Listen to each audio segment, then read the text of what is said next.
¿Qué sería de nosotros sin recuerdos? Sin un espacio para guardar allí los días de barrio, el mapa de la infancia.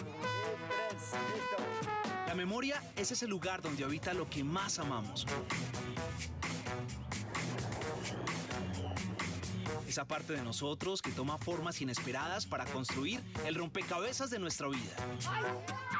Dibujada, escrita, cantada, soñada, hablada, silenciada. La memoria en todas sus formas estará en la 12ª Fiesta del Libro y la Cultura de Medellín. Ven a la zona norte de la ciudad del 7 al 16 de septiembre. Entrada libre. Personaje invitado de la literatura universal, Frankenstein. País invitado, México. Hay quienes dicen que el lugar de la memoria es la mente. Otros piensan que pertenece al corazón.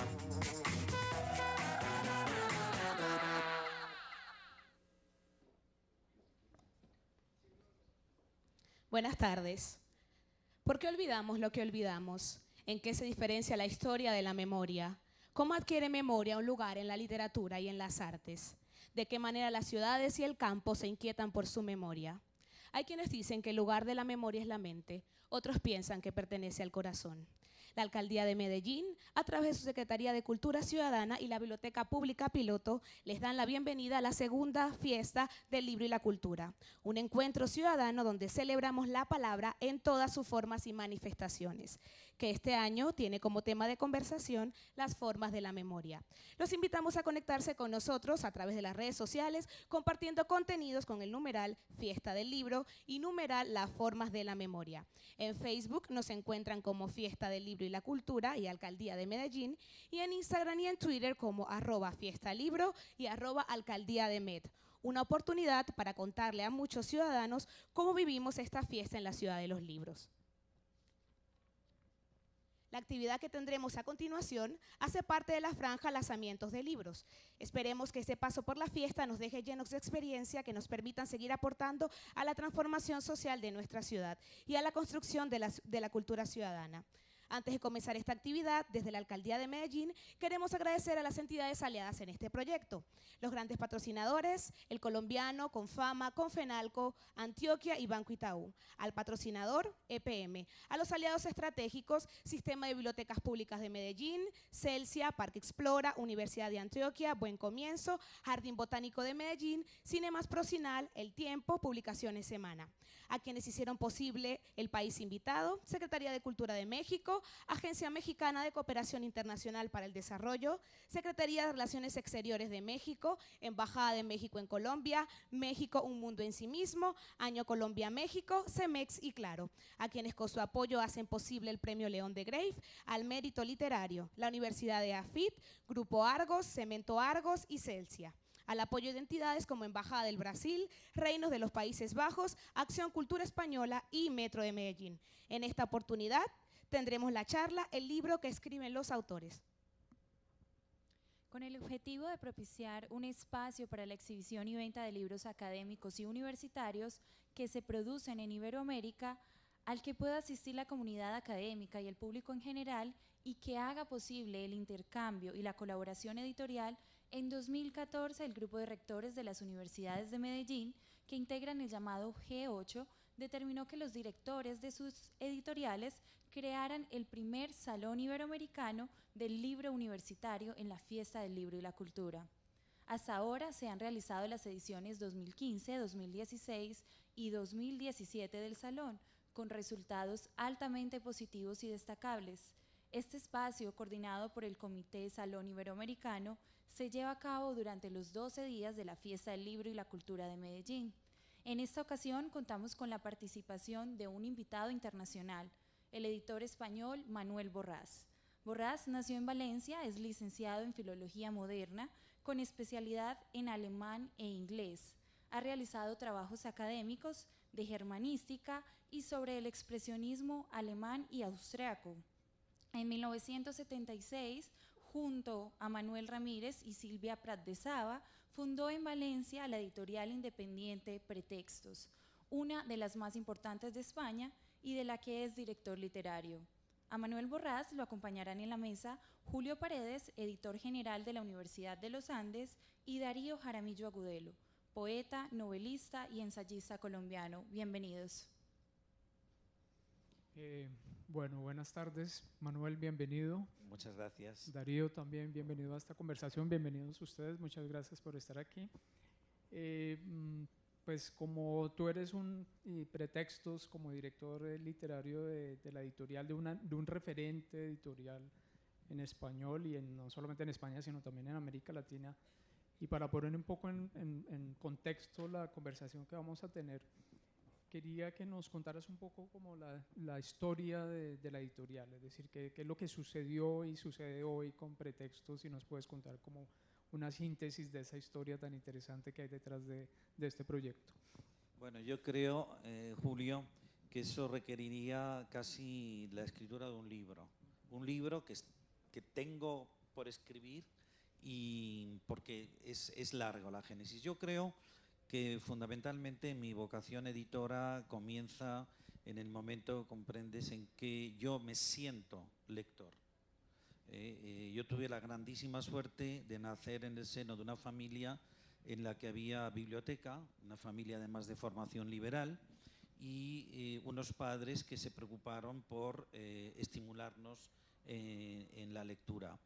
Y bueno, yo siempre digo que si uno cuenta con ese privilegio, porque eso al fin y al cabo es un privilegio, y además suma a eso la presencia de una mujer en mi vida, que era una señora que estaba contratada como cocinera en la casa de mi familia y que era una contadora nata. Era una mujer que contaba como nadie. Entonces yo siempre, entre bromas y veras, digo que estaba condenado ineludiblemente a ser lector y ser editor, porque yo recibí la literatura por las dos vías naturales, por la vía de la escritura y por la vía oral, ¿no? Y bueno, podría hablarte de muchísimas anécdotas de lo que supuso la génesis de la editorial, pero para mí la fundamental fue que en un momento determinado de crisis personal mía, universitario, se cruzó en mi vida casualmente un joven de 23 años que se llamaba Eduardo Orbás, y que a mí me parecía mayorcísimo porque yo tenía 17 años, y un chico de 17 años, cuando se dirige a uno de 23, le parece como un anciano varón. Y este fue el que, aun habiéndome intuido yo como editor, ya siendo lector, este encuentro casual fue el que me puso, quizá el que me inoculó el veneno de la edición. Porque este muchacho tenía la intención de hacer una modesta editorial donde publicarse él y publicar a un grupo de amigos en el ámbito universitario, y nos cooptó para el proyecto, porque veía que teníamos una serie de afinidades selectivas, pues comunes, ¿no? Desgraciadamente este proyecto se malogró porque este muchacho se suicidó. Y bueno, producto de este desencuentro fue la idea de montar una editorial que fuera también a la vez como una especie de estrategia de salvamento personal, y que además es orientado además por las sabias palabras de mi padre. Lo estoy diciendo muy sintéticamente, que me dijo que sería un modo también de honrar la memoria del amigo que se nos fue. Pues pensamos también, siendo todavía universitarios, un grupo de personas, en concreto 3, que somos las 3 personas que mantenemos el proyecto hasta la fecha, y surgió eso. Yo creo que fuimos, y lo repito, en los anales de la edición en nuestra lengua, quizá los editores más jóvenes.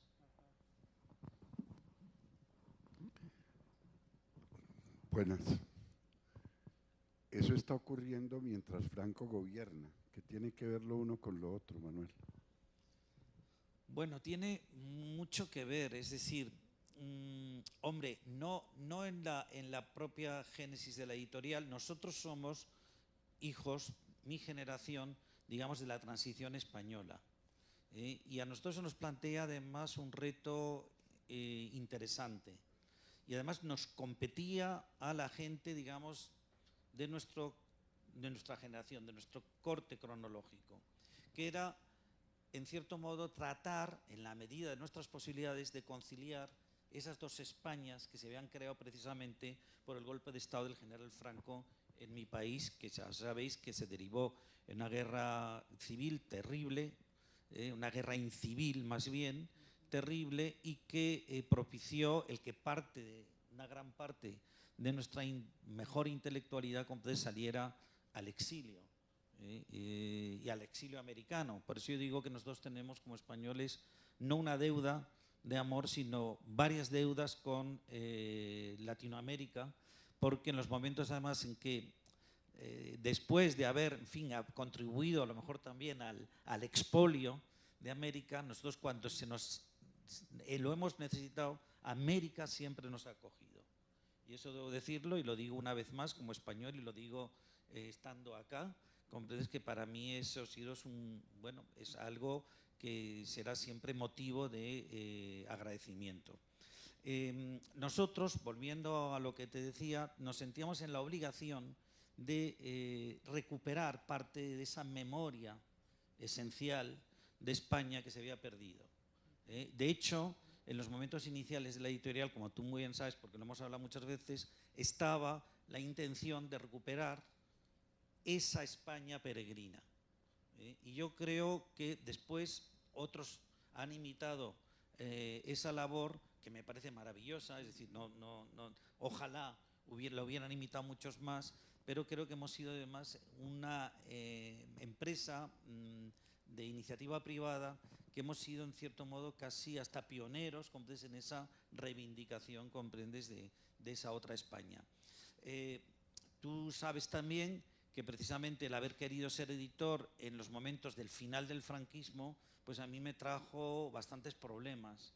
Yo tuve una investigación policial a mis espaldas de la policía político-social, que era terrible, era la policía política durante la dictadura franquista, y sobre todo lo que a ellos les llamaba más la atención y les parecía sospechoso es que gente tan joven como nosotros, ten en cuenta, estamos hablando de muchachos de 18 años, quisieran montar una editorial.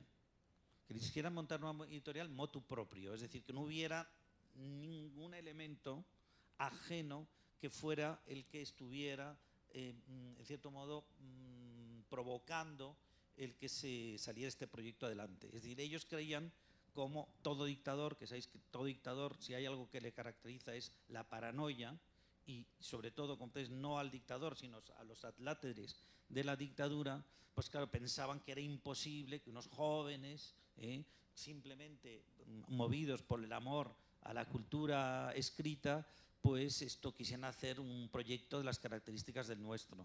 Ellos eso les parecía inconcebible, es decir, tenía que haber algo, una razón subversiva detrás, ¿no? Pues enlazando a esa respuesta, la pregunta sobre la fidelidad a sí mismos, yo creo que Pretextos es uno de los ejemplos, y quería preguntarte si desde este comienzo de estos jóvenes que quieren pues, sumergirse en el tema editorial y cultural, tienen claro, lo has dicho, tienen claro la independencia, pero tenían claro esa proyección de ser fieles siempre al proyecto editorial. Y lo digo como porque pues ahí hay también una pregunta que enlaza el oficio del editor, es decir, yo creo que esta fidelidad tiene que ver con esa pregunta sobre el oficio editorial. Entonces quería preguntarte si siempre fue el propósito mantener esa independencia y mantener la fidelidad a sí mismos, es decir, a nivel de contenido, de catálogo, de diseño, de pasar el tiempo, y Pretextos pues se convierte en una editorial que se identifica de inmediato, es decir, sabemos qué es Pretextos, no solamente pues por un tema de diseño editorial y de visibilidad, digamos, en las mesas de novedades, etcétera, sino también en el contenido. Quería que enlazaras también a la idea de la fidelidad a sí mismo, pero que nos hablaras de ese catálogo que permite tener esa fidelidad, que es el libro que, como dices tú, es el libro que escriben los editores, es una frase tuya Sí. sobre el catálogo, ¿no? Sí. Yo ya sabéis que soy de la opinión que el catálogo de un editor es el mejor libro que puede escribir un editor y además a la vez es para bien o para mal su autobiografía. Eso es indiscutible. Es verdad que la identificación, ¿cómo os diría? La personalidad de un editor cuesta de definir. Es decir, yo, por ejemplo, a la mayoría de los editores jóvenes, yo además, no sé, y me siento de ello, lo digo con gran satisfacción, de cierto modo a mí me han tomado como una especie de faro. Bueno, no a Manuel Borràs, sino a la editorial Pretextos, lo que ha supuesto la editorial Pretextos, digamos, en el marco de eso que hemos dado en llamar, yo creo que de una manera un poco confusa, edición independiente. Es decir, independiente porque, claro, no dependemos de grandes grupos editoriales, por supuesto, pero también dependemos muchísimo de nuestra supervivencia. Es decir, los grandes grupos editoriales precisamente son los que dependen menos de los bancos y nosotros somos los que dependemos más porque tenemos una serie de de los bancos o digamos o del capital propio que cada uno está aportando a su proyecto determinado, ¿no? Yo creo que la definición, yo por ejemplo cuando en los cursos de edición a los que se me invita tengo que aleccionar a los jóvenes editores, yo siempre les digo, ustedes tienen que partir fundamentalmente de una idea. Es decir, no por distinguirse de los otros, sino tengan una idea sobre el proyecto cultural que quieren llevar adelante. Es decir, yo lo que no concibo es un editor literario o independiente, si quieres, que no tenga un proyecto cultural a sus espaldas. Entonces, el que sea, por ejemplo, en nuestro caso era la recuperación de la memoria del exilio republicano español. América era otro de los objetivos nuestros. Y a partir de ahí, tratar de ir cincelando la personalidad de cada uno. Es decir, porque también es muy dificultoso para el editor que empieza incluso el articular un catálogo. Porque muchas veces se tienen que mover un poco en los márgenes que les dejan esas otras editoriales que tienen una voracidad además enorme, y de ahí, de esas, digamos, menudencias que muchas veces, por desgracia, son además esenciales, es decir, mucho de lo que se deja, de lo que se desdeña desde el punto de vista, por ejemplo, del editor industrial, que, ojo, a mí me parece tan respetable como nosotros, creo que todos contribuimos, comprendes, a algo positivo, pero la mirada es distinta, es distinta. Pues parte de eso esencial que se olvidan esos editores industriales es lo que nos compete a nosotros descubrir. De ahí es donde realmente podemos sacar nosotros el gran tesoro que supondrá un catálogo futuro. Todos los niños queremos que nos lean siempre el mismo cuento. Yo te he oído varias veces el cuento de quién es Elías Canetti para la editorial Pretextos, pero como me gusta tanto el cuento, me gustaría que nos lo contaras a todos de nuevo. Bueno, lo de Elías Canetti, yo, Darío, como sabes, sostengo la idea de que no existe el azar. El azar para mí es la conciencia de la necesidad y mi vida ha demostrado que eso es verdad. Como conoces ya la anécdota, yo estaba trabajando en el departamento de germanística de la Universidad de Innsbruck, además ya en un tema, yo todavía era universitario, era muy joven, un tema que en cierto modo también iba a condenar mi futuro, porque era la relación que habían establecido Ludwig von Vicker, que fue un gran editor austriaco, con el poeta expresionista Georg Trakl y el filósofo austriaco Ludwig Wittgenstein, que fue una, en fin, ahora no viene al caso, pero que fue una relación triangular maravillosa, que además fue la que propició la edición del primer libro de este gran poeta expresionista austriaco, que es titulado Sebastián en sueños. Es decir, con el dinero de Wittgenstein, el señor Ficker pudo poner el primer libro en circulación de este gran poeta centroeuropeo.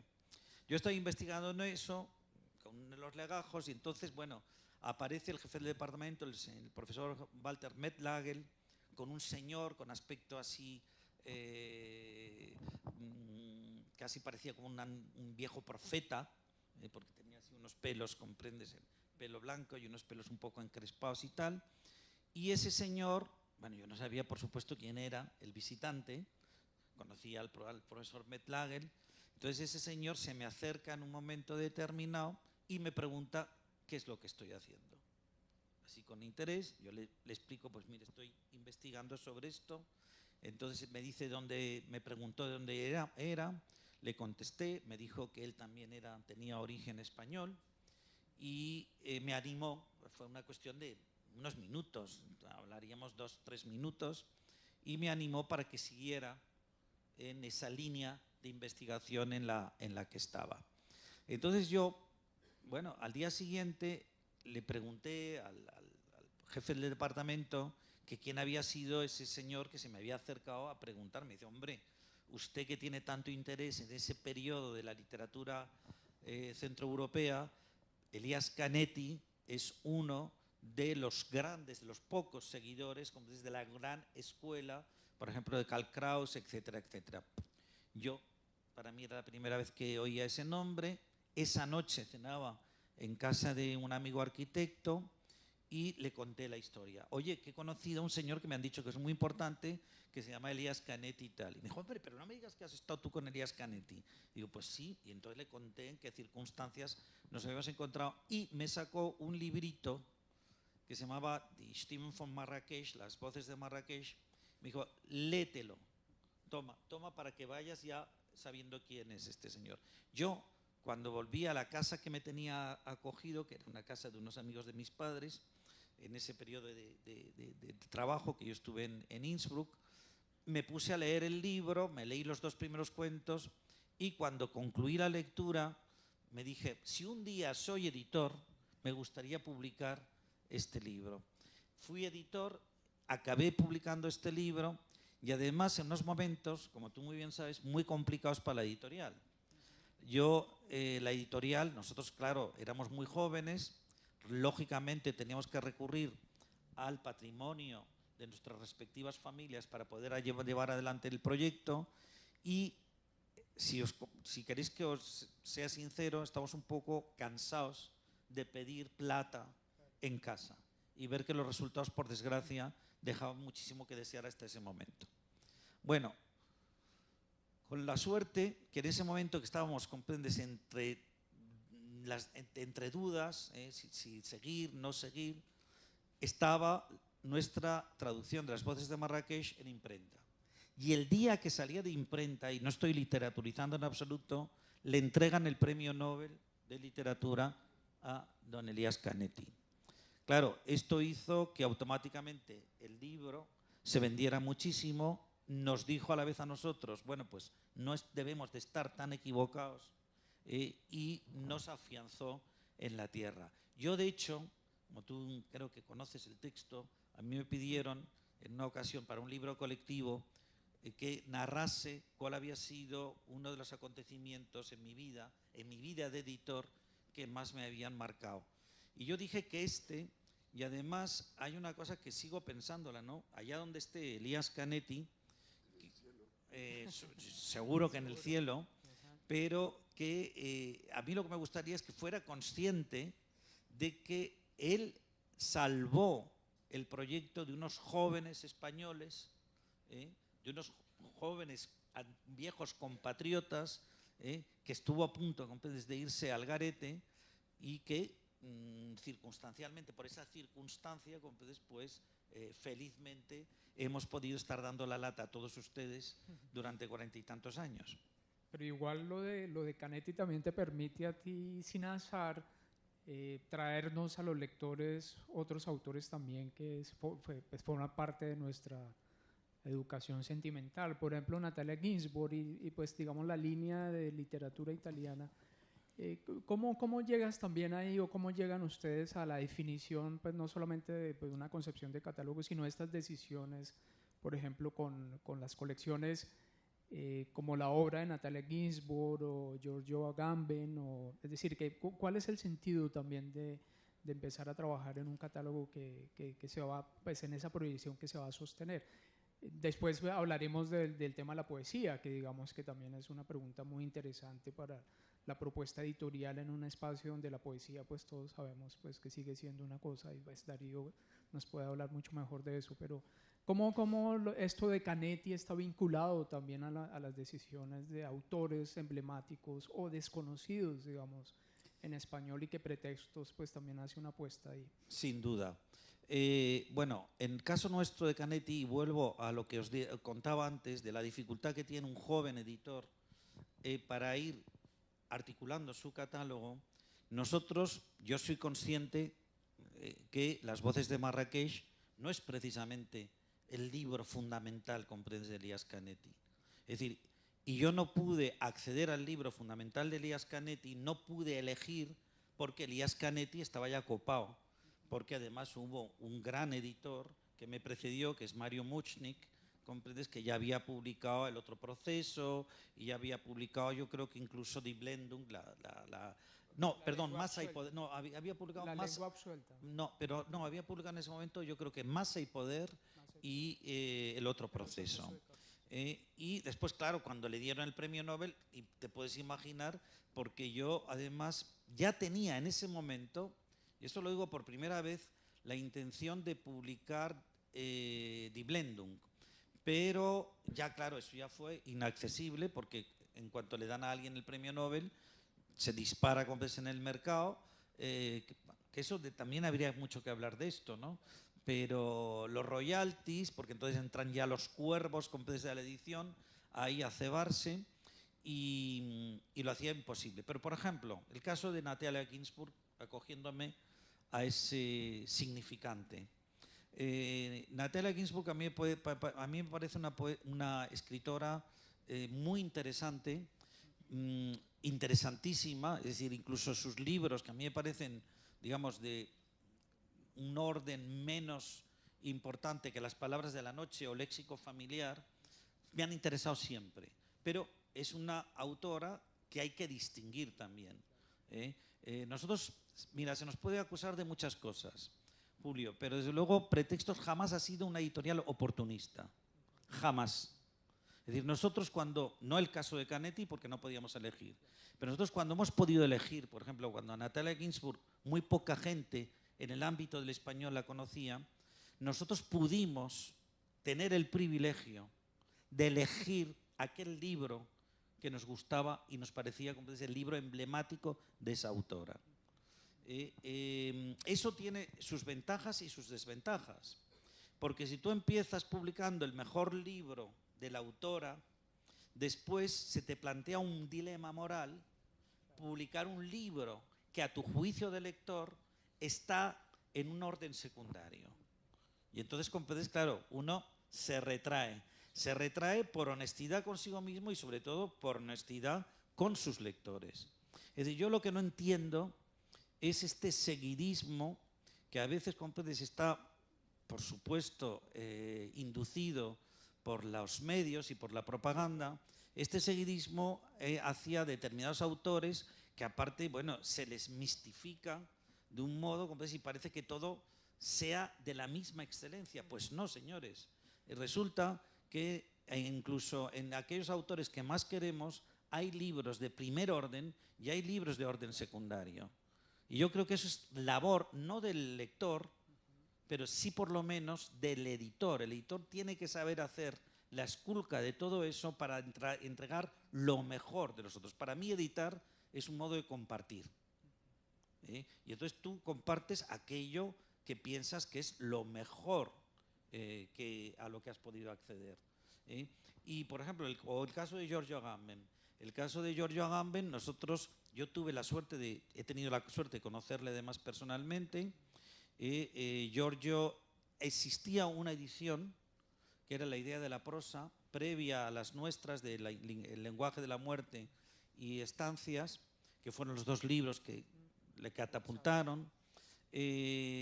A mí me llamó la atención que precisamente el libro menos interesante en la producción de Giorgio Agamben era el único que era accesible a los lectores en español, cuando existían esas 2 cumbres del pensamiento occidental, que era el Linguaggio della morte y Stanze. Entonces yo lo platiqué con él, como dije, esos libros hay que publicarlos. Se publicaron, costó muchísimo, debo decir, porque parece que ahora es que Giorgio Agamben, claro, está en el ánimo de todos conocen a Giorgio Agamben, todos tal. No, nosotros nos costó muchísimo sacar adelante a Giorgio Agamben. Es decir, nosotros vendimos del primer libro, que fue Estancias, en todo el ámbito de nuestra lengua, que somos 500 millones de hispanoparlantes, no he llegado a 200 ejemplares. Nosotros, incluso habiendo vendido 200 ejemplares, hicimos el lenguaje de la muerte, del que no vendimos tampoco más de 200 ejemplares, y seguimos con Homo sapiens, seguimos tal. Cuando Giorgio Agamben empieza ya a estar, digamos, bien posicionado entre los lectores españoles, mis colegas se lanzan al prorrateo para comprar a ese autor.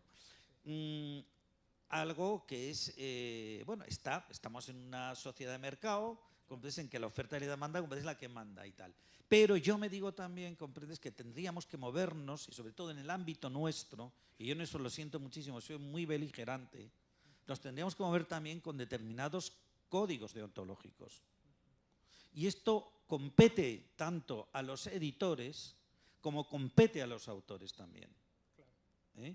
Y entonces yo creo que, por supuesto que a mí no solo me parece legítimo que un autor o que un editor quiera ganar plata, yo soy el primero en que quiere que gane plata, pero es que yo creo que hay que conservar determinadas formas y maneras, ¿no?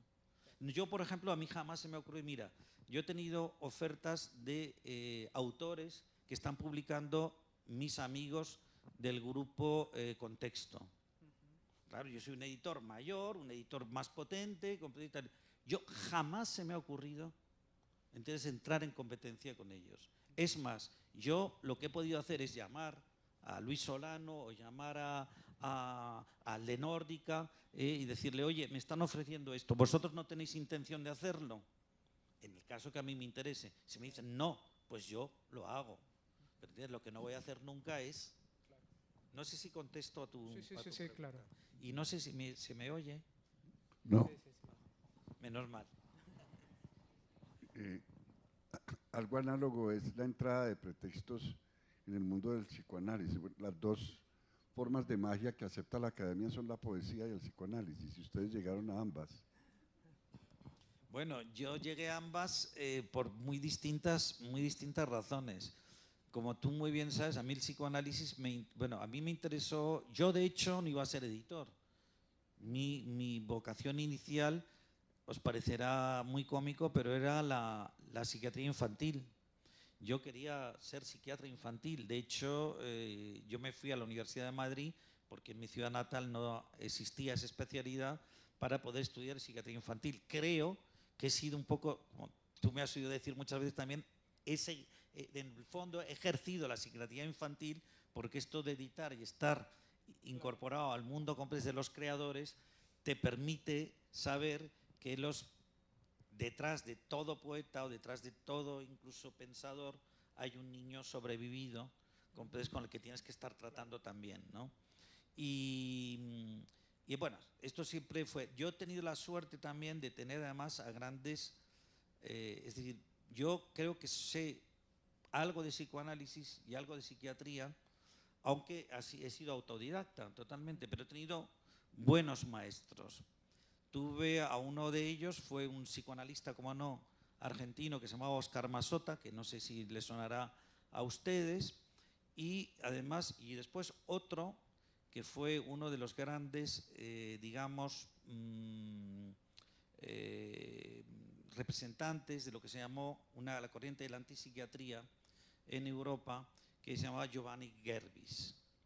Y bueno, estas personas a mí, claro, me ayudaron en mi formación psicoanalítica, indudablemente, y en mi pasión por el psicoanálisis. Es decir, Yo no he sido precisamente un lector ni un editor que haya sacralizado el psicoanálisis, pero yo sí que os puedo decir, a título personal, que el psicoanálisis coadyuvó a conformar la idea del mundo que yo tengo ahora. Y desde luego, en mi caso, como veis, fue utilísimo. Es verdad también que cuando yo he empezado a publicar psicoanálisis, incorporé, por ejemplo, un discípulo de Oscar, que era Leopoldo García, psicoanálisis dicho de otra manera, ya el título del propio libro te está diciendo, comprendes, que nosotros además el psicoanálisis lo veíamos también desde una perspectiva crítica. Pero como siempre vimos desde una perspectiva crítica, incluso en los momentos, comprendes, iniciales en que había un gran debate, y en mi país además, comprendes, estamos en la transición, era algo que se respiraba sobre la izquierda, ¿no? Entonces, muchos de nuestros libros, después de Març Abril, etcétera, eran libros que ya estaban planteando, comprendes, una crítica, estaban avanzando una crítica, incluso desde la izquierda, la propia izquierda, ¿no? Es decir, nosotros hemos sido, yo creo que lo más impermeables precisamente a la mistificación de nada, ni de una teoría como la del psicoanálisis, ni siquiera os diría, volviendo al tema inicial, comprendes, de los autores. Nosotros creemos, comprendes, que uno tiene que saber si es editor de verdad, si es lector de verdad, porque si... mira, la gente joven que se me hace, usted lee, usted tiene ideas. Yo, por ejemplo, los que están en los seminarios de edición, yo les digo, mire, háganme ustedes un informe literario del libro último que hayan leído que les haya gustado, no del que no les ha gustado. Porque ser crítico negativamente está tirado. Cargarse un libro es facilísimo. Ahora, decir la excelencia de un libro es lo difícil. Y si usted sabe cuál es la excelencia de un libro, usted va a poderlo vender. Es decir, vender. Estoy hablando en el sentido de seducir. Pero si tú no crees en lo que haces, yo eso es una máxima que tengo absolutamente, y que a mis colegas y colaboradores más jóvenes digo, creed en lo que estáis haciendo. No seamos oportunistas. No estamos trabajando por una coyuntura, no se puede datar nuestro trabajo. Es verdad que estamos en un mundo en el que la velocidad se impone constantemente. Pero oye, es que no hay nada más contradictorio con la literatura que la velocidad. La naturaleza de la literatura es lenta, siempre lo ha sido. ¿Por qué narices ahora, en pleno siglo XXI, tenemos que ir con las prisas con las que vamos? ¿A quién estamos favoreciendo? Claro. Y mira que pues hablas de una de las preguntas enigmáticas también y fundamentales para el oficio del editor, y es las decisiones que toma el editor. Es decir, no solamente en la construcción de catálogo como lector de ese libro que quiere escribir con el catálogo, sino en lo que decide para formar las colecciones, por ejemplo en el caso de Pretextos. Y quería que nos hablaras un poco de las decisiones en la colección de poesía, que es una de las, digamos, de los riesgos más grandes editoriales frente a este tema de la velocidad y de la coyuntura y del lector perezoso. ¿Cuál ha sido como esa historia y de mantener, digamos, ser fieles pues a una producción editorial en poesía, y cuáles son esas decisiones previas para construir, digamos, ese catálogo en poesía que sigue siendo pues uno de los referentes más importantes de Pretextos? Mira, la edición previa es la edición, la decisión previa es la decisión en la, digamos, constitución de cualquier colección. Es decir, ¿por qué? Uno se pregunta de pronto, ¿por qué no se ha publicado este poeta? ¿Por qué se publica? ¿Por qué veo que se publica a este y a este y a este y no a esta poeta? Y entonces, bueno, uno, volvemos a lo mismo, es una cuestión de creencia, somos acreedores de algo, como lectores. Entonces, yo, en ese sentido, ¿comprendes? Cuando he leído a alguien que realmente me ha importado a mi vida, yo he querido compartirlo, insisto otra vez en el término compartir, con los otros. Porque, o sea, yo cuando leo, o cuando he leído algo que me ha dejado huella, he leído nutritivamente. Es decir, y si para mí ha sido nutricio, ha sido nutritiva esa experiencia, ¿por qué no compartirla con nosotros? Es decir, ¿por qué no va a ser también nutritiva para los otros? Y sobre todo la necesidad. Yo, mira, el caso de algunos de los autores de poesía que yo creo que modestamente hemos propiciado su lectura. Tenemos aquí a uno, a Darío Jaramillo, que en mi país absolutamente, yo el primero, yo cuando conocí a Darío, yo no sabía, yo sí supe que era un señor que me gustaba mucho, cómo hablaba, pero yo no había leído ni un solo verso de él. Es más, él me ha oído decirlo muchas veces, que yo me sentía estaba muy preocupado porque digo, con lo bien que me cae este señor, cuando le lea un poema, si no me gusta va a ser para mí un drama, ¿no? Y el caso de Darío Jaramillo, el caso de José Watanabe, el caso de Eugenio Montejo, el caso de María Negroni, el caso de Blanca Varela, el caso, no hace tanto tiempo, de la gran Fina García Marruz. Bueno, pues, Ana Ilse, por ejemplo, que es una poeta que yo acabo de editar, desgraciadamente murió hace poco y no llegamos a tiempo para que ella viera su obra reunida. Es una poeta nicaragüense perteneciente a una etnia pequeña en la que no había una gran tradición literaria, precisamente ninguna, y que a mí me parece una poeta de unas dimensiones verdaderamente, para 2 libros que publicó en vida y un puñado de poemas inéditos, me parece de unas dimensiones verdaderamente notables, ¿no? Y esa es nuestra misión. Nuestra misión es llamar la atención sobre aquello que no se conoce. Es decir, porque nadie echa de menos a un desconocido. Y entonces, yo, por ejemplo, ahora que a Ana Ilse, que era una nicaragüense, porque todos, claro, me hablaban de los que están en las poetas nicaragüenses y que, en fin, con todos mis respetos, pero digo, pero es que tienen ahí una joya que ni siquiera los nicaragüenses, ni siquiera ellos se han dado cuenta de que lo tenían. Y ahora resulta que están entusiasmados. Digo, pero perdónenme ustedes, fíjense ustedes. Es un poco lo que yo incluso he venido a decir aquí con bastante frecuencia, y estoy diciendo en América con mucha frecuencia. Fíjense ustedes en sus autores, que tienen muy buenos escritores en sus países. No esperen a que París diga que sean buenos. No sean ustedes tan paletos. Y perdón, y lo digo también a los españoles, porque tenemos motivos suficientes para estar bastante satisfechos de la literatura que se está escribiendo en nuestra lengua. Ahora, como esto parece más que es una feria de las vanidades, ¿comprendes? Y que se apuesta, pues sí, por el espectáculo. Es decir, es lo mismo. Yo, por ejemplo, a mí el otro día mismo me hacían una entrevista y me decían que por qué no iba a Frankfurt, a la feria de Frankfurt. Digo, porque yo no voy a hacer el ridículo. ¿Qué sentido tiene ir es decir, el sentido es ir a ver a unos amigos, pasear el palmito, porque si hoy todas las operaciones se hacen fuera de feria. Pretextos tiene una colección de clásicos bien interesante y además nada convencional. Habla un poco de esa colección, por favor. Bueno, sí, esa colección nació por 2 motivos. Uno, que reparar en que, por ejemplo, había determinados autores clásicos que se habían traducido muy mal. Y después también el reparar en que había libros de la tradición literaria clásica que ni siquiera habían merecido hasta ese momento la atención de los editores españoles.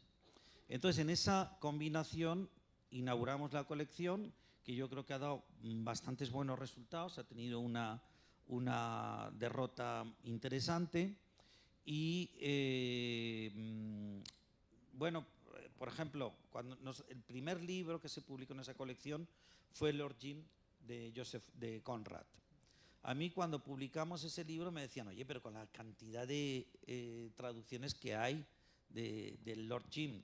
Y yo le decía, ¿vosotros las habéis leído? Bueno, y después resulta que quien la había leído no había leído. O sea, nosotros hicimos una investigación y manejamos casi 12, creo que 12 traducciones que se habían hecho, incluso una en Guatemala, de Lord Jim. Nosotros llegamos a la conclusión, nuestro equipo de trabajo, que no se había leído a Lord Jim, no se había leído otra cosa, pero no una traducción, digamos, comprendes, en regla. Entonces nosotros publicamos esta traducción que todos decían, comprendes, que nos la íbamos a comer con patatas, y fue un éxito y se sigue reeditando. Además también hay otra cosa, hay una tercera razón. Estaréis de acuerdo, los que seáis lectores, de que la sensibilidad de nuestra lengua varía y que sería interesante que se revisitaran los clásicos por lo menos cada 25 años. ¿Tienes? Para actualizar. Claro, porque después, aparte yo pongo un ejemplo, en los debates que hemos tenido, en los foros que se ha hablado de traducción, yo por ejemplo, hay una cosa, un caso que pongo siempre sobre la mesa. ¿Por qué un niño inglés lee El Quijote como si fuera un libro escrito por un contemporáneo y en cambio un niño español o de lengua española lo lee como una cosa totalmente obliterada? Ahí tenemos la razón de que, bueno, claro, ahí hay una distancia, juego con ventaja, ¿no? Pero creo que eso es así y que tendríamos, ¿comprendes? Lo que pasa es, claro, para eso se requiere, pues, medios, y ojalá tuviéramos suficientes lectores para poder acometer, ¿comprendes?, esa labor. Porque el gran drama y el gran dilema precisamente es que, por desgracia, no hay todavía nuevas traducciones, ¿comprendes? Y yo te diría que incluso la renovación de digamos, la sociedad lectora es lenta. Quería también que nos contaras algo que forma parte también del proyecto editorial de Pretextos, y es la relación con América Latina. Bueno, y aquí hay una relación entre ustedes también editorial con Darío. ¿Cómo ha sido esa historia también con América Latina? Es decir, ¿en qué momento Pretextos, y tú lo has dicho varias veces, Pretextos también tiene en cuenta América Latina como lectores de este trabajo que se está haciendo en español, y tener en cuenta, pues, el catálogo no solamente para el lector en España, sino fuera de las fronteras y obviamente en América Latina? ¿Cuál ha sido esa relación? ¿Cómo es esa historia? Bueno, esa historia comienza, comprendes, el día que yo descubro y que leo por primera vez a Rubén Darío. Y a partir de ahí, comprendes, se establece una relación digamos, amorosa entre mí, comprendes, y este continente. Y además, para mí, yo era muy joven en ese momento, ni siquiera sabía dónde estaba ubicada Nicaragua, te lo digo con toda honradez, pero a mí aquello ya me provocó, comprendes, una cierta convulsión. Y después, claro, el saber, tener la conciencia que a miles de kilómetros se estaba hablando nuestra lengua, se estaba escribiendo en nuestra lengua. Había habido, después, claro, poco a poco vas descubriendo más matices, ¿no? Esas relaciones controvertidas, esas relaciones después también de fraternidad que se dan. Entonces, para nosotros, para mí en concreto, América era una fascinación. Y además, yo siempre lo he dicho y lo digo con verdad, yo tenía como español y como lector una deuda contraída con este continente. Y además era consciente de que no se le estaba dando la importancia que a mi juicio merecía. Esto ya te estoy hablando ya más como un, digamos, profesional más maduro, que no se le estaba dando la importancia que realmente merecía. Es decir, siempre había una retórica de la fraternidad, etcétera, etcétera, de la hispánica, etcétera, etcétera, pero yo veía que eso no se traducía verdaderamente en cosas que a mí me fueran propicias y que a la vez les fueran propicias a las gentes que estaban en el otro lado del Atlántico, ¿no? Entonces, bueno, sí, se hablaba mucho de juntar las orillas, pero los billetes los boletos de avión son más caros cada vez, es decir, se les ponen a ustedes visas, se les ponen cada vez esto más dificultades, y entonces, bueno, esto, ¿qué es lo que quiere decir, no? Y después, además, yo, por ejemplo, que soy filólogo, me licencié en filología, que he tenido que concurrir a bastantes congresos y tal, me llamaba la atención que había una idea, sobre todo en los años 80, en mi país, de que en América, después de una serie de referentes de significantes, digamos, indiscutibles, tampoco se estaba haciendo nada de verdaderamente interesante. Yo decía, porque por ejemplo, considerar que la poesía que se escribía en América era simplemente como una nota a pie de página de José Lezama Lima. Yo puedo tener un gran respeto por Lezama Lima, pero hombre, por favor, quien diga eso está demostrando una ignorancia tremenda. ¿Dónde está López Velarde? ¿Dónde está Eguren? Es decir, la poesía americana no ha sido una. Y además, vuelvo a lo de París. ¿Por qué Lezama Lima? Porque los parisinos habían dicho que Lezama Lima era una maravilla. Y no habían dicho nada de Eguren, no habían dicho... Bueno, de Vallejo sí, porque ya de Vallejo para mí es como una especie de referente.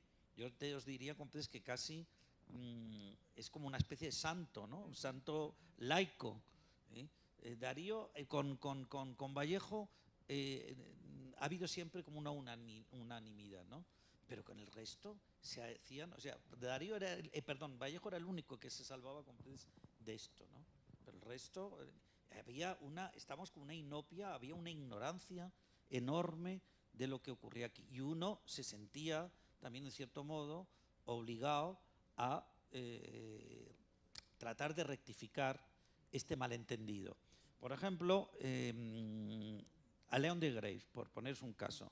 A León de Greiff se había leído en España muy poco, he tenido después ya la evidencia como editor del propio de Greiff, pero es que además de poco se le había leído muy mal, porque a mi juicio las antologías que habían funcionado de ese poeta Río no habían sido las adecuadas. Yo hasta tal punto es que le pedí a Darío que si él quería ser responsable de una antología, porque yo creía que se tenía que dar un de Greiff distinto. Lo hicimos, no ha tenido mucho éxito nuestra edición, pero yo estoy muy satisfecho porque sé que por lo menos esa edición está a disposición de quien quiera para leer al mejor. Y además, muchos incluso detractores de Greiff se pueden llevar una grata sorpresa. Pero hablemos del otro lado. Estamos enfrente de la lengua común que nos separa. En España no se veía bien o no se conocía o no se conoce la literatura latinoamericana, pero igual en América también somos muy olímpicos con la producción literaria que se hace en España. Hablemos un poco de los autores españoles actuales que tienen pretextos. Sí, eso es verdad, eso es verdad. Es decir, no ha habido no solo hemos sido impermeables en la península, sino yo creo que bastante aquí. Y yo creo que, un poco volviendo a lo mismo, yo creo que porque en el fondo somos un poco paletos. Es decir, nos cuesta muchísimo reconocer la excelencia de lo que tenemos cerca. Y yo, por ejemplo, como editor siempre digo que el editor, además, no tiene que perder jamás la conciencia de la proximidad, de la proximidad de los otros. Porque si se pierde esa conciencia, es decir, podemos hacer negocios, pero no vamos a realizar la transmisión que también está en el propio ADN del trabajo que nosotros llevamos adelante. Y es verdad, yo creo que hoy en la península hay escritores muy interesantes que ni siquiera aquí se intuyen, pero no se intuyen porque también existe una cosa que es el mercado del libro, que tú les presentas, por ejemplo, y yo entiendo, es decir, yo por ejemplo a un distribuidor americano no le diría, compre usted 500 ejemplares de este gran poeta o esta gran poeta que yo acabo de editar, porque sé que sería llevarle a un camino sin salida. Pero, hombre, arriesguese usted a comprar 5. Traten ustedes de poner al alcance de sus gentes esos libros. A lo mejor se llevan una sorpresa. Porque claro, es que el gran problema con el que nos encontramos también es el de la cantidad. Parece que es que la cantidad sea lo único que importa en literatura. Yo creo que precisamente no, la gran literatura no se ha caracterizado nunca por el índice de ventas. Hasta tal extremo, y tú eso también lo sabes, que por ejemplo yo en la editorial, libros que han vendido mucho, he sido totalmente enemigo de que se pusiera un cintillo, 100.000 ejemplares vendidos de este libro. Pero es que eso es insultante al lector. ¿Qué estamos significando? Yo voy a ser el 101.000. Por favor, seamos un poco serios. Eso es cuestión de mercadotecnia. No, pero por desgracia, los lectores, digamos, los lectores circunstanciales, el lector gustoso nunca se deja engañar. Pero perdóname que insista, hablemos de nombres de la literatura española dictada por pretextos actuales que consideres que se pueden poner en valor en cualquier parte. Bueno, yo por ejemplo, desde el punto de vista de la narrativa, desde Ángel Vázquez, José María Conjet, que es un autor que tú tienes además la experiencia de lectura y compartes conmigo nuestra admiración, Juan Bonilla, Andrés Trapiello, poetas, Abraham Grajera, es que francamente, son muchos porque es que son muchos los que hay. Y no solo publicados por pretextos. José Antonio González Iglesias, que ha sido publicado por Visor, y a mí me parece, y a ti te parece, yo creo también, un gran poeta. Y sería un poeta, como ves, que sería, por ejemplo, pero fíjate, ya estamos hablando incluso de Luis Muñoz. Estamos hablando de generaciones más cercanas a nosotros. Pero, por ejemplo, fíjate tú, los poetas de la generación del 50 española. Claudio Rodríguez, José Ángel Valente, Francisco Brines. Y aquí, yo francamente me da la sensación que son pocos los que los han leído. Sí. Hay algunos que los han leído, pero son pocos. Sobre todo un proyecto tan interesante como el de Andrés Trapiello en esa colección de diarios extensos, las novelas como Río. Ese es un proyecto bien interesante, un poco ya para ir cerrando un poco el presente también de pretextos, porque no nos hablas, por ejemplo, de ese tipo de proyecto puntual como el de Andrés Trapiello, con esa propuesta editorial, no solamente editorial, sino la propuesta para un tipo de lector que no tiene que ver con la cantidad. Es decir, que probablemente si piensas de antemano que este es un libro y que no es una decisión negativa, es un libro para 150 lectores, digamos, ¿sí? Realidad, porque ese es el propósito también de esa obra, digamos. Por fortuna ya son 3.000, bueno, pero bueno. Obviamente, pero digamos más de 3.000, pero... Sí, claro, porque pues ya ha generado pues una comunidad que lo sigue, ¿no? Pero digamos que en principio también tiene como un sentido de esa autonomía que hablábamos desde el comienzo, lanzarse a un proyecto como este. Sí, sin duda. Mira, a mí me llegaron, si te refieres, porque aparte del liarista excelente que es Trapiello, es un excelente poeta, que sería otro poeta que, por ejemplo, yo recomendaría para mí es un poeta, es muy amigo mío, pero yo tengo muchos amigos y muchas amigas que jamás editaría. Es decir, que yo no hablo por amiguismo. Es un poeta que yo desde luego recomendaría muy encarecidamente que se leyera. Mira, yo cuando publico la primera entrega de sus diarios, Andrés, cuando me hace entrega del mecanoscrito, me dice, Manuel, si me dices que no te preocupes porque 4 colegas tuyos previamente me han dicho que no querían publicar este libro. O sea que estás ya totalmente eximido de responsabilidad. Yo lo leí, a mí me gustó muchísimo, me dijo, ojo, que esto es un proyecto que va a seguir, si tú quieres acompañar, digo, vamos para ello. Es verdad que esa primera entrega del libro fue muy bien recibida críticamente, pero no tuvo el éxito de ventas, comprendes, como para animarse a seguir. Yo, de todos modos, Andrés es una persona muy especial, muy peculiar. Manolo, yo no quiero arruinarte, pero tú sigues escribiendo, sí, tú dame el próximo. No, pero yo no quiero, para mí es una gran responsabilidad porque te vas a arruinar, vas a tener que cerrar la editorial y nada me sabría peor que sentirme culpable de esto. Bueno, entonces me dio a la segunda entrega, a mí me sigue gustando, tampoco vendimos mucho, vendimos un poquito más, eso sí, te puedo decir, y después una tercera, bueno, ya sabes que llevamos por la, no sé si la, no, más,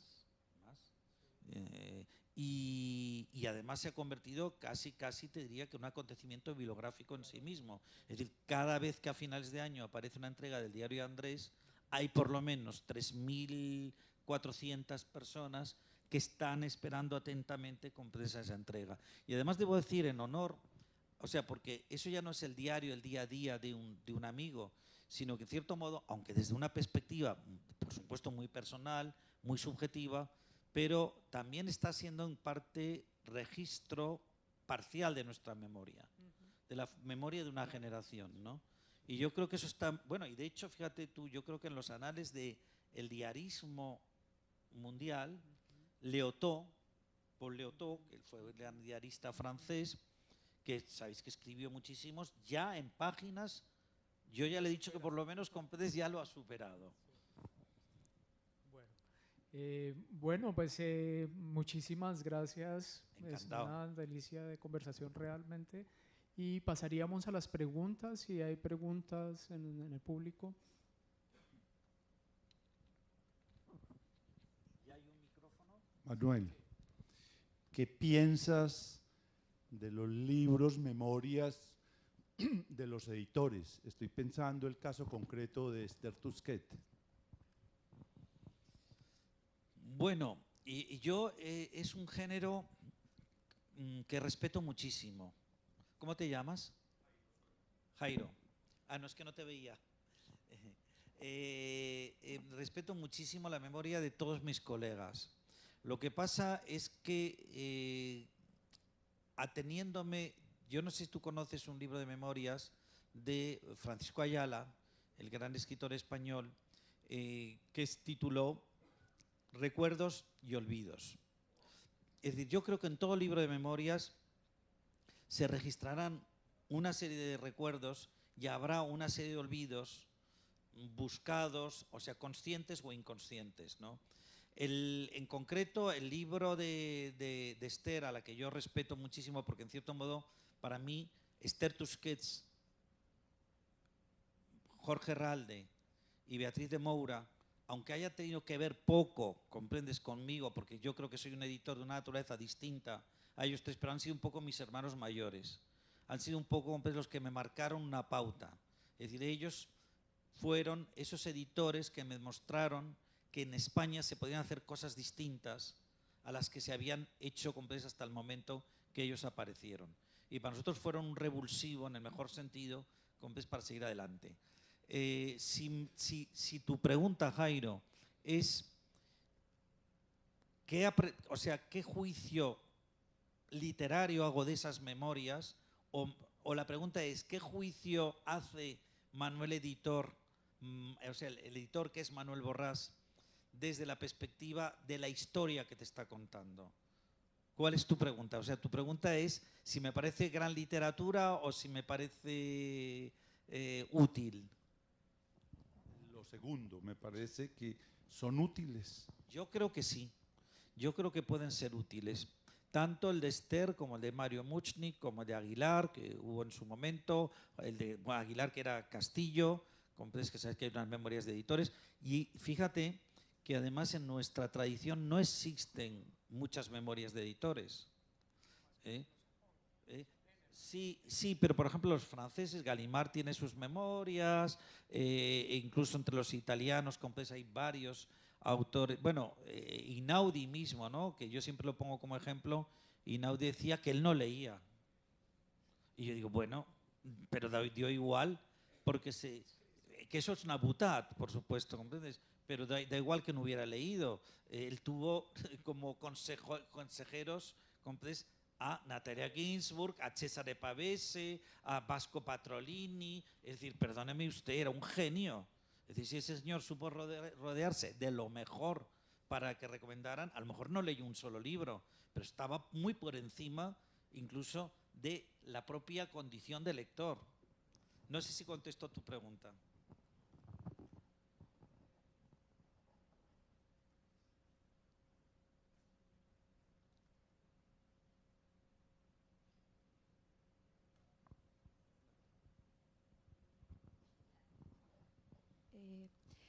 Buenas tardes. Son muchísimas preguntas, pero voy a hacer simplemente una, que creo que serían dos más bien. ¿En qué punto se dio cuenta que en realidad quería dar ese salto de ser lector a ser editor? ¿Y qué se necesitó? O sea, ¿qué siente, qué cualidades tuvo que cumplir para poder dar ese salto? Bueno, el salto, yo creo que yo también he mencionado en alguna ocasión que en el origen de mi elección de la profesión hubo una frustración. Es decir, yo había pasado por la universidad, de hecho me licencié en Filología Moderna y mi destino era también comprender la universidad. O sea, yo no veía un destino más allá de las paredes de las aulas, ¿no? De la universidad o de los seminarios en la universidad. Entonces, francamente, mi carácter, mi idiosincrasia, comprendes, no me permitía a lo mejor verme ahí enmarcado, por no decirte, comprendes, preso de eso. Entonces, bueno, la circunstancia esta que refería antes, comprendes, de esta pequeña experiencia previa que yo tuve en la universidad, cuando apareció en mi vida Eduardo Hervás, que me gusta nombrarle porque es un modo de rendirle homenaje, pues fue la que me dio la oportunidad de poder dar el salto, es decir, de poder decirme, Manuel, tú no estás hecho para esto, aunque hayas pasado, comprendes, por este Rubicón,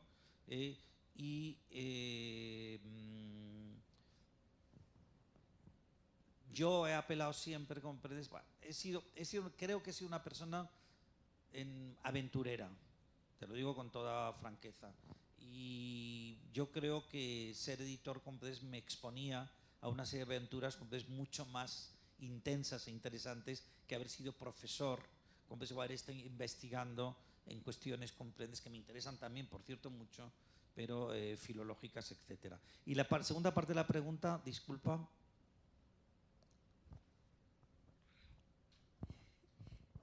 La segunda parte era qué cualidades tuvo que desarrollar para poder llegar a ese punto, además de lo que está diciendo de que era pues esa decisión de aventurarse al mundo editorial. ¿Qué otras cualidades tuvo que desarrollar para eso? Mira, yo creo que hay una cualidad que es exigible al editor, que es el tener una buena situación de escucha. Es decir, yo creo que el editor tiene que saber oír, tiene que saber oír el rumor del mundo y tiene que saber interpretar, sacar de ese rumor completas consecuencias. Eso yo creo que es algo muy importante. Y es algo en los momentos en los que estamos viviendo, yo creo que esencial, porque hay como un ruido de fondo que nos tiene totalmente distraídos. Y yo creo que el prestar atención, pero prestar atención de verdad, es muy importante. Ahora, por ejemplo, incluso te diría que con mayor urgencia, cuando nuestros jóvenes estamos vendiendo el espejismo de que pueden estar en muchos sitios al mismo tiempo, que es un disparate, porque es el modo de no estar en ninguno. yo creo que estamos todavía obligados más a fijar nuestra atención. Es lo que decía antes, ¿no? No perder la conciencia de proximidad de los otros.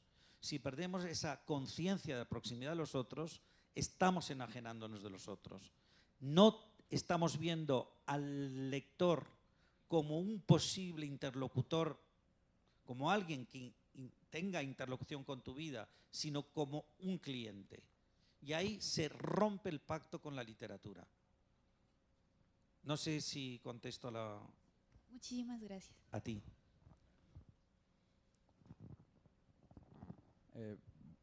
Mi nombre es Jorge. Hola, Jorge. Esa escucha profunda es la del psicoanálisis, ¿no? Podría ser, pero no tiene por qué ser tampoco exclusivamente la del psicoanálisis, pero podría. Podría tener algo que ver el psicoanálisis con eso. Ahí te doy la razón. Ahora, yo quería preguntarle tanto a Manuel como a Darío, a ver si me pueden contar cómo fue el encuentro con Rafael Cadenas. Bueno, Rafael Cadenas es el hombre, yo creo, y Darío que me contradiga, más tímido que yo he conocido en la vida. Yo, de hecho, cuando conocí a Darío, que fue mi primer viaje a Venezuela, yo había leído ya a Rafael Cadenas y tenía mucha ilusión, y sobre todo había leído un ensayito suyo sobre San Juan de la Cruz, que supongo que tú conocerás, que a mí me había dejado, porque entre otras de mis debilidades hasta el misticismo siempre, y el misticismo español, ¿no? Y entonces yo tenía muchísimas ganas de conocerle, de saludarle, de elogiar su poesía, porque también había leído algo de su poesía, y elogiarle en concreto ese ensayo. Oye, fue imposible. Sí, me lo presentaron, comprendes, hablamos un ratito, pero inmediatamente él, comprendes, se escabullía.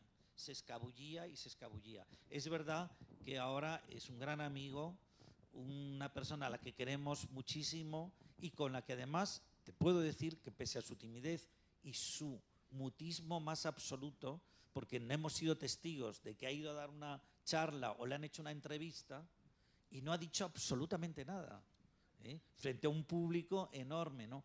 Pues te quiero decir que pese a ese mutismo que le caracteriza, esa timidez, hablamos mucho con él y su charla además es realmente maravillosa. Yo lo conocí después de haberlo leído la primera vez y era muy devoto de él desde antes. Y pues lo primero que me pasó fue lo mismo que dice Manuel, que él es mudo, y fuera de eso parece asustado todo el tiempo. Sí. Después me ayudó mucho a acercarme a él su mujer, que era como la puerta de entrada a la vida de Rafael, y también la amistad con Eugenio. Tal vez mi conocimiento fue paralelo con ambos y siempre muy devoto. Yo siempre he pensado y sigo pensando que los dos grandes poetas venezolanos del siglo XX fueron ellos dos. Después, tal vez el hecho de haber tenido el encargo de hacer el prólogo de la poesía reunida ya me creó otro clima de relación con él y mucha más confianza.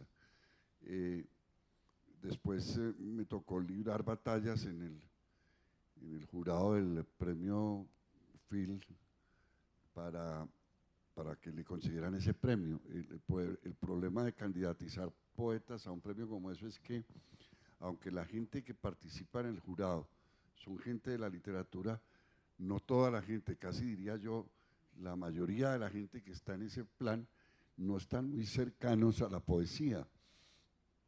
Entonces fue una batalla fuerte en la que me ayudó mucho Gustavo Guerrero para que se diera ese premio. Entonces ya se creó como una cierta familiaridad y una cosa pues más cercana, pero la evasión, lo inasible que es Rafael, lo padecí durante varios años y tal vez el acercamiento inicial ya más concreto fue con Eugenio. O gracias a Eugenio mejor.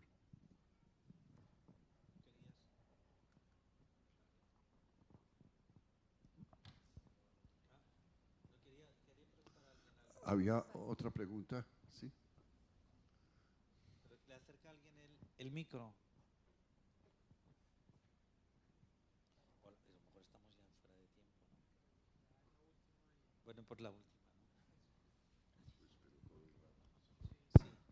¿no? Me alegra mucho oírlo porque por eso ya estoy viendo entrevistas de Julián Marías, entonces me hace muy parecida la biografía suya con Julián.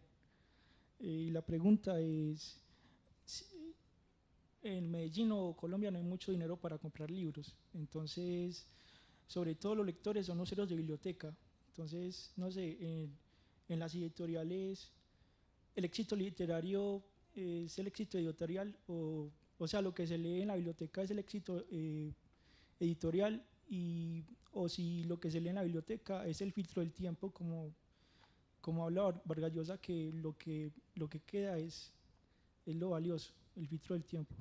Esa es la pregunta. Gracias. Sin duda, el tiempo tiene un efecto sancionador indiscutible. Indiscutible. Y yo creo que la gran literatura, es decir, se nos puede pasar a alguien, se nos puede despistar a alguien, pero yo creo que la gran literatura puede siempre estar ahí como una especie de mojón ineludible.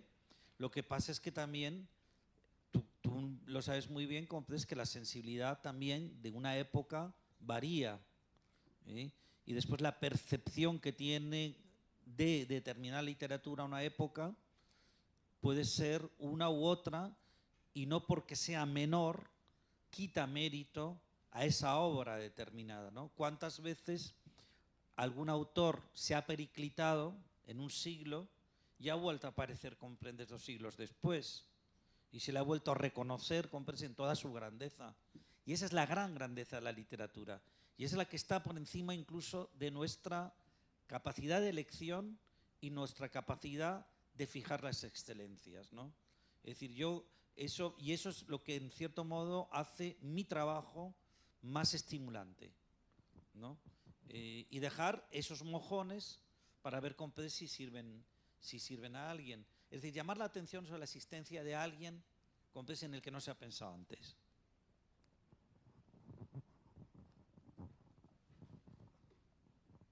Agradecemos su presencia en esta franja y los invitamos a recorrer los demás espacios de la fiesta. La imaginación la ha convertido en un amigo que se espera con ilusión durante el año y se despide con nostalgia cuando baja el telón. En la Fiesta del Libro y la Cultura se realizará registro fotográfico y audiovisual con fines divulgativos. Si no desea ser parte de te solicitamos que lo haga saber al equipo organizador que está identificado con las camisetas de la fiesta. Para los interesados, en breves minutos tendremos en este mismo espacio la actividad de Garrapatas y otros animales de ficción, la mirada femenina sobre el miedo, la nostalgia y el dolor. Marta Sanz y Gloria Susana Esquivel conversa con Esteban Duperli. Si quieres tener a la Fiesta del Libro y la Cultura contigo todo el tiempo y programarte para disfrutarlo al máximo, puedes descargar la aplicación gratuita para dispositivos móviles. En nuestro sitio web, también puedes encontrar toda la programación. Recuerden que este año Frankenstein es nuestro personaje invitado del Cuentito Amarillo, quien está buscando novia en Medellín. Ayúdala a encontrarla descargando la aplicación Laboratorio de Novias, que está disponible en iOS y en Android. Allí podrás crear la novia perfecta para Frankenstein y compartirla con nosotros. Anímate. Gracias por acompañarnos.